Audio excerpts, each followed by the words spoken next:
Sikapi video mirip Rebecca Klopper, Giselle, porsi masing-masing. Sama-sama tersandung kasus video asusila, penyanyi Gisela Anastasia ikut menyikapi kondisi Rebecca Klopper.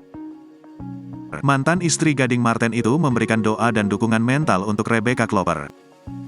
Memang, nama Rebecca Klopper tengah hangat diperbincangkan terkait video viral mirip dirinya. Sebelum kasus Rebecca Klopper mencuat, Giselle diketahui pernah mengalami hal serupa. Giselle memberikan doa dan dukungannya untuk Rebecca Klopper. "Aku juga mendoakan yang terbaik aja," ucap Giselle. Lebih lanjut, mantan istri Gading Marten itu memberikan dukungan secara mental untuk Rebecca Klopper. "Dengan porsi masing-masing aja ya, aku lebih ke arah support secara mental," imbuhnya. Sebagai perempuan, Giselle tentunya paham dengan apa yang dirasakan kekasih Fadly Faisal saat ini.